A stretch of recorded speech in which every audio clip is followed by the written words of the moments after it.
Subscribe to our channel by clicking the subscribe button. Click the bell button and enjoy the latest uploads from our channel.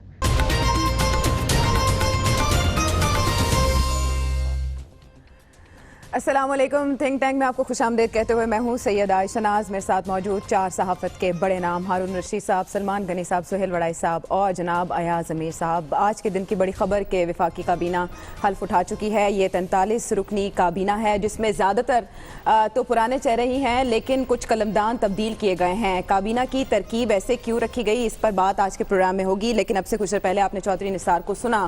انہوں نے کہا کہ انہیں کیوں کابینہ میں شامل نہیں کیا گیا، وہ کچھ دن میں اس کے بارے میں بتائیں گے. لیکن سوال جو آپ کے سامنے رکھنا ہے وہ یہ کہ نئی وفاقی کابینہ کے چناؤ میں کیا مد نظر رکھا گیا، میرٹ یا وفاداری؟ آپ ہمیں اس سوال کا جواب دیجیے اور یہی سوال میں ایاز صاحب کے سامنے رکھوں گی. ایاز صاحب، کیا ظاہر کرتی ہے یہ ترکیب کہ اب بھی نواز شریف کی گرفت ہے اس کابینہ پر؟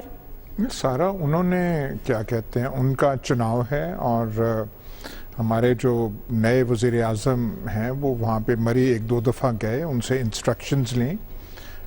ظاہر ہے ان کی انسٹرکشنز اور جو ان کی ترجیحات ہیں ان سے باہر وہ نکل نہیں سکتے تھے. تو بالکل یہ ایک قسم کی شاہد خاقان عباسی کا اس میں کوئی رول کوئی ہے ہی کوئی نہیں، ان کی کوئی اپنا جو ہے وہ نہیں ہے. یہ پرائم منسٹر نواز شریف، یا یوں کہہ لیجئے کہ نواز شریف، شہباز شریف، ان کی یہ سب ایکس پرائم منسٹر ہو چکے ہیں. آپ کہہ رہے ہیں prime minister Nawaz Sharif x ہو چکے ہیں، شاہد خاقان عباسی پرائم منسٹر. وہ پرائم منسٹر ہیں لیکن وہ ہمارا جو وہ دل میں عزت اور احترام ہے وہ ایسے ہے کہ وہ لبوں پہ وہی لفظ آ جاتا ہے. ابھی کچھ دن لگیں گے.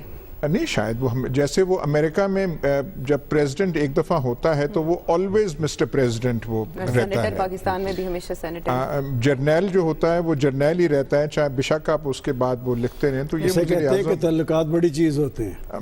نہیں، وہ دیکھیں وہ تو یہ اس میں یہ ٹریڈیشنل ایک ان کی کیبنٹ ہے، اس میں کوئی سرپرائزز نہیں ہے. سرپرائزز ہو ہی نہیں سکتے تھے، کوئی ایسے اس کی گنجائش ہی نون لیگ. وفاداروں کو زیادہ قریب نہیں کر لیا گیا؟ 3 نام آپ دیکھیں، داخلہ، دفاع، خارجہ.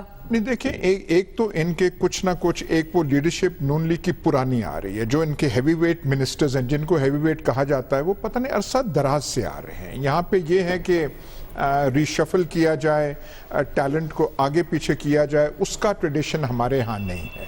تو یہ خواجہ آصف پتہ نہیں کب سے چلے آ رہے ہیں، باقی جو ہیں وہ چلے آ رہے ہیں. کوئی نئے نویلے بھی ہیں، میں نے وہ ساری لسٹ نہیں دیکھی پر مجھے وہ تشویش ہوگی کہ اگر طلال چودھری اور دانیال عزیز وہ ان کو شامل کیا گیا ہے، ان کو کر لیا گیا ہے. صرف دانیال صاحب نے آج حلف نہیں اٹھایا، وہ ان کے بارے میں خبریں آئی ہیں کہ وہ وفاقی وزیر بننا چاہ رہے ہیں. لیکن اچھمبے کی بات ہوتی اگر ان دو سپوتوں کو جنہوں نے اپنے آپ کو ہمیں میرا خیال ہے یہ ایک ہمیں کریڈٹ دینا چاہیے کہ اصلی نشو و نما ان کی کاف لیگ میں ہوئی تھی اور جنرل پرویز مشرف کے سائے تلے وہ ٹریننگ اتنی کام آئی کہ انہوں نے نون لیگ کا جو دفاع ہے اس طریقے سے کیا، اور خاص کر کے جو شریف خاندان کا جو اس سارے سکینڈل کے زد میں آئے ہوئے تھے اس طریقے سے کیا کہ انہوں نے میرا خیال ہے وفاداری کے تمام سابقہ ریکارڈ جو ہیں وہ توڑ کے ایک نیا معیار جو ہے وہ آگے رکھا ہے. ان کو نہ ہوتا تو میں ذاتی طور پہ بھی مجھے خلش ہوتی اور وہ اچھمبے کی بات ہوتی کہ اگر ان کو نہ، تو یہ جو ایک بات ہو گئی ہے کہ ان کو مل گئی ہے، یہ اگلے آنوں کے لیے بھی ایک راستہ ہے کہ یوں کرو گے ایسی ہوگی تو پھر آپ کا صلہ بھی آپ کو ملے. یہ تشکیل آپ کو انتخاب کی تیاری لگتی ہے ہارون صاحب؟ انتخاب کی تیاری تو obviously ہے ہی، ظاہر ہے. انتخاب جنوبی پنجاب سے زیادہ لوگ لیے گئے نا اب کی بار، ادھر بڑا دھیان ہے، 8 وہاں سے لیے گئے. نہیں، وہ توجہ جنوبی پنجاب پہ اتنی نہیں ہے. جنوبی پنجاب میں تو نیا فیکٹر آ گیا ہے دستی صاحب کا، اور جنوبی پنجاب میں میرا خیال ہے نتائج بالکل غیر متوقع ہوں گے اب کی بار. جی مگر یہ جو طلال صاحب کو وزیر بنایا گیا اور دانیال کو، اور وہ پوری وزارت مانگ رہے ہیں، ظاہر ہے ان سے کوئی وعدہ کیا گیا. یوں ہی تو نہیں روٹتا نا، جب بچہ روٹتا ہے تو ماں باپ کے بل پہ روٹتا ہے، وہ کہتے ہیں وہ نواز یا شریف ماں کے بل پہ روٹتا ہے یا باپ کے بل پہ روٹتا ہے، یوں ہی تو نہیں روٹتا. تو یہ انہوں نے میسج یہ دیا ہے کہ جناب میری مرضی سے چلے گا ملک. ویسے پہلے وہ دے چکے ہیں جب وہ ڈالر کی قیمت گرائی اور چیزوں پہ. تو دیکھیے ابھی تو فلوئڈ سچویشن ہے، 2-4 دن میں چیزیں واضح ہونا شروع ہوں گی. تو سہیل صاحب آپ کو کیا لگتا ہے، خواجہ آصف موجود ہیں اس کیبنٹ میں لیکن چودھری نثار نہیں ہیں، یہ کیا پیغام ہے؟ نہیں، ایک تو چودھری نثار صاحب نے جو اپنی پریس کانفرنس کی تھی اس میں کہا تھا کہ میں اگر کسی جونیئر کو پرائم منسٹر بنایا گیا تو میں کیبنٹ میں نہیں شامل ہوں گا. لیکن میرا خیال ہے کہ اگر ان سے سیریس ڈائلاگ کیا جاتا اور وزارت خارجہ انہیں آفر کی جاتی تو شاید وہ مان جاتے، میرا ذاتی خیال ہے. اب پتہ نہیں یہ کی گئی ہے انہیں آفر یا نہیں، لیکن آج چودھری نثار صاحب کی جو ابھی پریس کانفرنس ابھی جو تقریر تھی اس میں تو انہوں نے یہ کہا کہ میں نواز شریف کے ساتھ پورے ملک میں کمپین کروں گا اور نون کے حق میں جو ہے تو گروپنگ کوئی نہ ہوئی نا پھر تو تو اس کا مطلب تو وہ جو ہم تصور کر رہے تھے کہ وہ ناراض ہو کے بیٹھے ہوئے ہیں اور وہ ان کی کوئی نقطہ نظر الگ ہے تو وہ تو نہیں لگتا. ہاں البتہ میں یہ سمجھتا ہوں کہ جو شاہد خاقان عباسی کا انتخاب ہے یہ بہت بہتر ہے، نون کے لیے بھی، ملک کے لیے بھی. شاید ساری کابینہ میں سے ہی واز دا بیسٹ. ملک کے لیے کیسے؟ ہاں میں اس کی عرض کرتا ہوں. ایک تو یہ ہے کہ وہ ان کو بزنس کا ایکسپیرینس بھی ہے، انہوں نے ایئر لائن کھڑی کی ہے، PIA میں بھی رہے ہیں، خود بھی بزنس مین ہیں اور پرفارمنس ان کی ہمیشہ اچھی رہی ہے، کوئی بہت بڑے ان کے اوپر الزامات نہیں ہیں. اور دوسرا یہ ہے کہ کبھی انہوں نے کوشش نہیں کی کہ صفیں چیر کے سب سے آگے بیٹھ جائیں، وہ کوشش کرتے ہیں پیچھے بیٹھنے کی اور اپنی پارٹی کے ساتھ بھی رہے ہیں اور سچی بات بھی منہ پہ کہہ دیتے ہیں، جو کہ عام طور پر ہمارے خوش آمدی وزراء جو ہیں وہ اس سے پرہیز کرتے ہیں.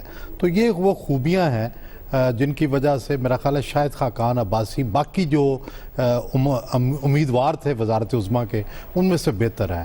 ہاں لیکن کچھ تبدیلیاں جو ہیں کابینہ میں وہ بڑی معنی خیز اور بڑی عجیب سی ہیں. مثلاً احسن اقبال صاحب کو وزارت داخلہ دینا جبکہ ان کی ساری توجہ رہی سی پیک پہ اور اب سی پیک جو ہے وہ شاہد خاقان عباسی صاحب کے پاس چلا گیا ہے. تو یہ تھوڑی سی عجیب سی بات ہے.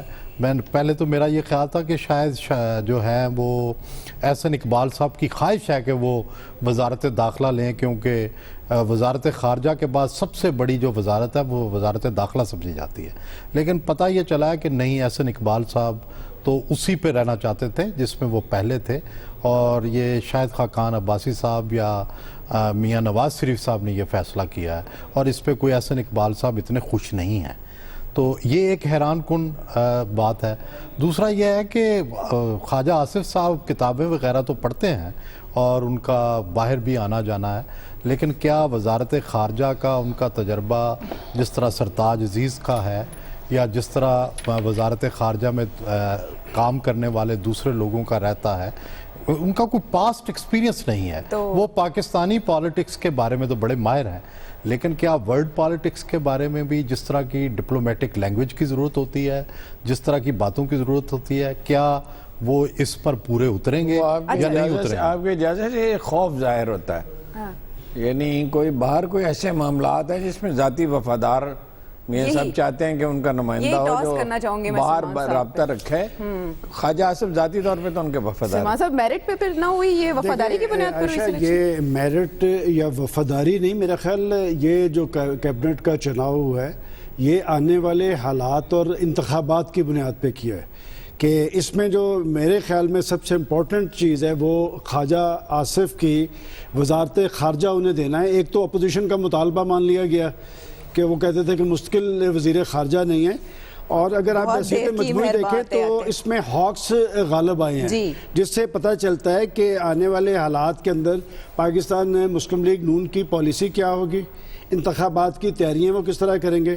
اور شاہد خاقان عباسی صاحب نے اکنامک کوریڈور بھی ان کے پاس ہے اور پانی اور بجلی کی وزارت بھی انہوں نے اپنے پاس رکھی ہے، جس سے میں سمجھتا ہوں کہ ایک تو جو کمٹمنٹ ہے حکومت کی اکنامک کوریڈور کے حوالے سے وہ، اور دوسرا چونکہ پاکستان کے اندر لوڈ شیڈنگ ایک بڑے وبال کی صورت میں سامنے آئی تھی اور حکومت نے کسی حد تک اس پہ قابو پایا ہے. 1 نومبر کی انہوں نے ڈیٹ دے دی ہے کہ لوڈ شیڈنگ کا مستقل خاتمہ ہوگا. میں سمجھتا ہوں ایک بہت بڑا چیلنج انہوں نے اپنے لیے لیا ہے اور 1 نومبر کو دیکھیں گے کہ جی لوڈ شیڈنگ شیڈنگ ختم ہوتی ہے یا نہیں. ایک اور بات جو جنوبی پنجاب کو انہوں نے دی ہے نمائندگی بہت زیادہ, اور سب سے ایک اور اہم بات یہ کہ جو میڈیا سیل کے 2 اراکین تھے, طارق فضل چودھری اور مریم اورنگزیب کے بعد اب طلال صاحب بھی اکوموڈیٹ ہو گئے ہیں, اس کے بعد محسن رانجھا صاحب بھی اکوموڈیٹ ہو گئے ہیں, اور دانیال صاحب نے ابھی حلف نہیں اٹھایا لیکن وہ بھی اکوموڈیٹ ہوں گے. اور چودھری نثار صاحب کی جہاں تک بات ہے کہ چودھری نثار صاحب نے جو ان کے مشاورتی اجلاس ہوئے ہیں اس میں چودھری صاحب کی باتوں کو بہت اہمیت دی گئی ہے, اور پرسوں جو مری کے اندر کھانا ہوا اس میں نواز شریف صاحب نے چودھری نثار علی خان کو اپنے ساتھ بٹھایا ہے. اور یہ جو استقبالیہ کمپین چل رہی ہے اسلام آباد سے لاہور کے لیے, چودھری نثار علی خان اس کے بھی انچارج ہیں اور وہ میٹنگز کر رہے ہیں. اور جو بات ہم پہلے بھی کہتے رہے کہ جی چودھری نثار علی خان کی پارٹی اور اپنی لیڈرشپ سے ایک کمٹمنٹ ہے. دیکھیں آج بھی وہ جلسے سے خطاب کرتے ہوئے یہی کہہ رہے تھے کہ لیڈرشپ سے خلوص کا تقاضا یہ ہے کہ ان کے سامنے درست بات کی جائے. میں سمجھتا ہوں یہ درست بات کہنے کا رجحان مسلم لیگ نون میں عام ہونا چاہیے. اگر یہ رجحان عام ہوتا تو شاید یہ اس نہج پہ نہ پہنچتے. اور چودھری نثار علی خان نے جو ایک بنیاد رکھی ہے وہ اب بھی انہیں چاہیے کہ جو کمیاں کوتاہیاں رہ گئی ہیں اس پر بھی وہ بات کرے. اور ایک اور بات جو میں کیبنٹ کے حوالے سے سمجھتا ہوں کہ ہاکس غالب آ گئے ہیں. اب آنے والے حالات کے اندر دیکھنا یہ ہوگا کہ وہ کیسے چلتے ہیں. اور خود پاکستان مسلم لیگ نون کی سیاست کے مستقبل کے حوالے سے چونکہ ایک چیلنج خود انہوں نے دے دیا ہے نواز شریف صاحب کے استقبال کا, اب دیکھتے ہیں کہ لاہوریے کس حد تک نواز شریف کی عزت رکھتے ہیں اور اپنی عزت جو نقشہ کھینچ رہے ہیں سلمان صاحب اس سے تو تھوڑا محاذہ کا تاثر نہیں ملتا. ہاکس کے غالب آنے کی بات کریں, 3 نام جو ہیں ان کی زندگی جدوجہد سے عبارت ہے, خرم دستگیر ہوں, احسن اقبال ہوں, خواجہ آصف ہوں, خواجہ سعد رفیق, ان کو یہ وزارتیں دی گئی ہیں. تو یعنی ابھی بھی یہ چلتی رہے گی ان کی آپس میں. یہ مشہور زمانہ یہ جن کو ہاکس کہہ رہے ہیں یہ لوہے کے چنے ہیں جو کسی سے دبائے چبائے نہیں جاتے. اس سے جے آئی ٹی رپورٹ سے پہلے جو ان لوہے کے چنوں نے سما ایک کھینچا تھا کہ اگر وہ قطری خط جو ہے خاطر میں نہ لائے گئے تو ہم اس جے آئی ٹی رپورٹ کو نہیں مانیں گے. اس کے بعد ان کا وہ جو ہاکشنس ہے اس کا کیا بنا وہ ابھی تک اس کا جو ہے پتہ آسانی سے نہیں چل رہا. تو یہ جو وہ جو چائنیز بہت وہ لفظ استعمال کرتے تھے کہ شیر ہوا کرتے تھے تو پیپر ٹائیگرز ہوا کرتے تھے, وہ امریکنز کو پیپر ٹائیگرز کہا کرتے تھے جب چیئرمن ماؤ اور کلچرل ریولوشن کے دوران. تو اس طرح کے جو پیپر ہاکس ہیں وہ اس کی فراوانی ہے نون لیگ میں. بات ہے کہ آپ کبھی ریزسٹ کر سکتے ہیں یا نہیں. بھائی جنہوں نے مال بنایا ہو, منتر بنایا ہو, جیبیں بھری ہوں, باہر اکاؤنٹس ہوں, مے فیئر میں فلیٹس ہوں, انہوں نے کوئی چے گویرا کی طرح کوئی یہاں پہ فوج کشی کرنی ہے. یہ جو باتیں کر رہے ہیں جمہوریت خطرے میں ہے, ہم نے کرنا ہے, وہ کریں گے کیا؟ آپ کوئی ایسے چیز آپ ہاک بنے یا ڈب بنے, پہلا ہے کہ دامن اپنا صاف کریں. دامن صفائی والا کام جو ہے وہ تو شاید کسی ترکی کی کمپنی سے البراق سے ہمیں کروانا پڑے گا, وہ ہے کوئی نہیں. ویسے میز کے کاغذی شیر یہ سارے کے سارے. کیوں سلمان صاحب ایسا بڑی اچھی بات کی ہے کہ اگر کسی نے کہا تھا کہ لوہے کے چنے ہیں تو وہ سیاسی کارکن ہیں, اور سیاسی کارکن یہی ہوتا ہے کہ وہ جدوجہد کرتے ہیں, وہ جیلوں میں جاتے ہیں, وہ مارے کھاتے ہیں, وہ اداروں کے اعتماد پہ بات نہیں کرتے. ان کے پیچھے ان کی لیڈرشپ ہوتی ہے یا ان کی جماعت ہوتی ہے, اور انہیں میدان کے اندر جانا ہوتا ہے, انہیں جواب دہ ہونا ہوتا ہے. میں سمجھتا ہوں کہ جو لوگ بھی سٹرگل کرتے ہیں وہ پاکستان مسلم لیگ نون میں ہوں, جماعت اسلامی میں ہوں, تحریک انصاف میں ہوں, کہ انہیں اس پروسیس کے ذریعے آنا چاہیے. میرا خیال پاکستان کی سیاست میں ایک چیز جو نظر آ رہی ہے کہ اب چور دروازے بند ہو جانے ہیں. اب سٹرگل کر کے آنا پڑے گا. تحریک انصاف کے اندر بھی پولیٹیکل ورکرز آئے ہیں اور وہ سٹرگل کر رہے ہیں. جماعت اسلامی کے اندر بھی ہے کہ اب اداروں کے اعتماد پہ نہیں, ادارے مضبوط ہونے چاہیے. اب سیاست جو ہوگی وہ پولیٹیکل پارٹیز اور پولیٹیکلی دیکھیں جدوجہد کرنے سے ہی آئے گی. اور لوہے کے چنوں کی جہاں تک بات ہے وہ ایک فکرہ ضرور استعمال ہوتا ہے. عملاً لوہے کے چلے کون ہوتے ہیں؟ وہ تو اس ملک کے اندر اگر آپ سیاسی تاریخ اٹھا کے دیکھیں لوہے کے چلے پرویز مشرف یاد آ گئے, اس سے ان کا بھی بیان تازہ سامنے ہے. ہارون صاحب وہ صحیح کہہ رہے ہیں, سویلینز ایسے کرتے ہیں اور پھر مار کھاتے ہیں. باتیں صحیح کہہ رہے ہیں, کچھ غلط کہہ رہے ہیں, وہ ایک آسپیکٹ ہے. لیکن یہ کیا لوہے کے چنے؟ ایک احسن اقبال صاحب ہیں جو اپنی مرضی کے تھانے دار رکھواتے ہیں اور اشتہاری گنڈے پالتے ہیں. خرم دستگیر ہیں, 14 سے 24% تک کمیشن کا ان پہ الزام ہے سڑکوں کو بنے. اور کون ہے؟ خواجہ آصف صاحب کوئی بھی. ہاں جی, خواجہ آصف صاحب. کیا یہ لوہے کے چنے ہیں؟ ابھی تک تو